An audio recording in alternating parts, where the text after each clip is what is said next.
সংগ্রামী জনতা, স্টেজে উপস্থিত হয়েছেন জুলাই বিপ্লবের অন্যতম অগ্রসেনানী জনাব হাসনাত আব্দুল্লাহ।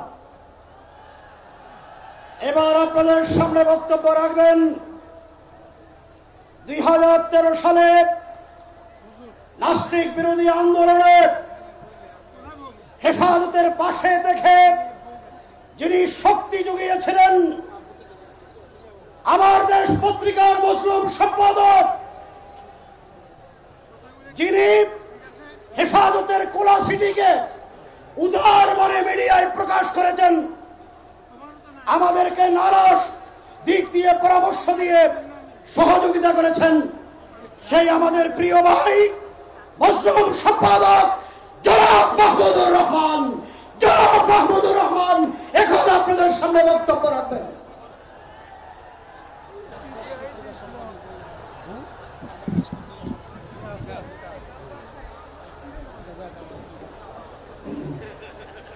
বিসমিল্লাহির রহমানির রহিম।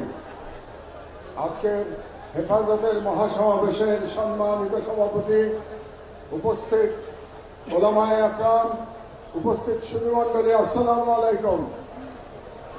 আজকে আমি প্রধানত এখানে উপস্থিত হয়েছি শাপলা চত্বরে যারা শহীদ হয়েছেন তাদের প্রতি শ্রদ্ধা জানানোর জন্য এবং তাদের আত্মার প্রতি মাগফিরাত কামনার জন্য আমি আজকে আপনাদের সঙ্গে উপস্থিত হয়েছি। সেই সঙ্গে আমি জুলাই বিপ্লবের শহীদদেরও শ্রদ্ধাভরে স্মরণ করছি। আমাদের স্মরণে রাখতে হবে যে 2013 সালের সেই শাপলা চত্বর গণহত্যার পর এই প্রথম আমরা আবার মুক্ত বাংলাদেশে, দ্বিতীয় স্বাধীন বাংলাদেশে এরকম একটি মহাসমাবেশ করতে সক্ষম হয়েছি।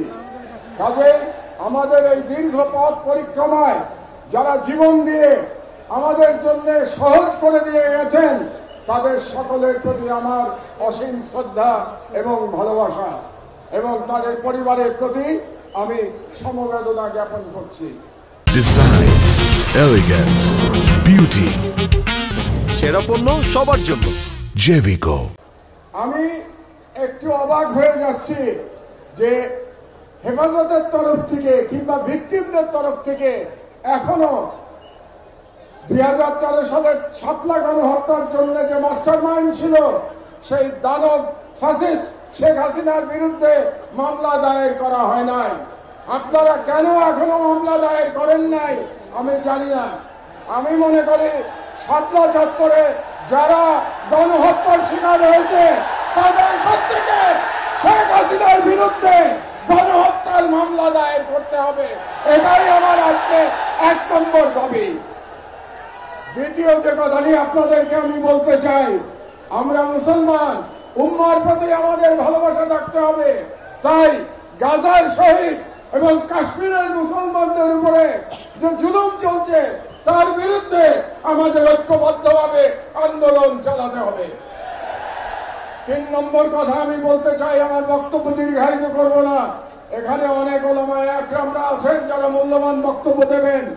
আপনারা নারী নীতি নিয়ে প্রশ্ন তুলেছেন। এ ব্যাপারে প্রথমে ডক্টর ইউনূস সরকারের প্রতি আমার একটি প্রশ্ন আছে যে আপনারা কেন অপ্রয়োজনীয় ইস্যু তৈরি করছেন? নারী কমিশন করবার জন্য জুলাই বিপ্লবের তরুণেরা জীবন দেয় নাই, তারা জীবন দিয়েছিল বাংলাদেশকে ফ্যাসিবাদ মুক্ত করবার জন্য, বাংলাদেশ থেকে ভারতীয় আগ্রাসনবাদ মুক্ত করবার জন্য। কাজেই আপনারা সরকারে বসেছেন যাতে করে বাংলাদেশে আর ফ্যাসিবাদ ফিরে আসতে না পারে। আপনাদের দায়িত্ব শুধুমাত্র সেই সংস্কারগুলি করা যে সংস্কারের মাধ্যমে বাংলাদেশে ফ্যাসিবাদের পুনরুত্থানের পথ আমরা বন্ধ করতে পারবো। কাজেই ডক্টর ইউনূস সরকারের প্রতি আমার বাংলাদেশের একজন প্রবীণ নাগরিক হিসেবে পরামর্শ থাকবে, আপনারা অপ্রয়োজনীয় ইস্যু তৈরি করবেন না।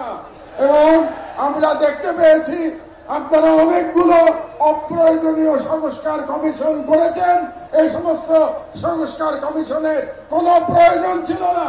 আপনারা রাষ্ট্রের সম্পদ এবং সময় নষ্ট করছেন।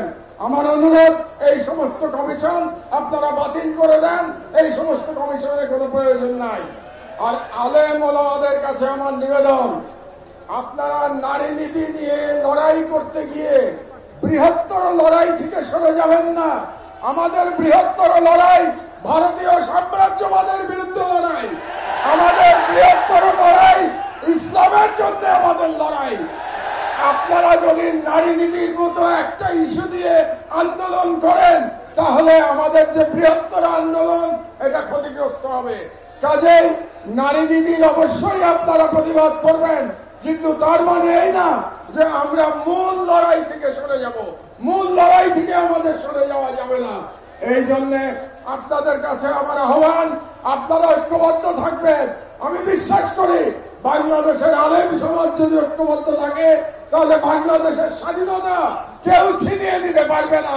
কাজেই যে কোনো মূল্যে এই হেফাজতের মঞ্চ থেকে বাংলাদেশের সকল আলেমদের ঐক্যবদ্ধ থাকার আহ্বান জানিয়ে আমার বক্তব্য শেষ করছি। আল্লাহ হাফেজ। বাংলাদেশ জিন্দাবাদ। আমরা মোবারকবাদ জানাই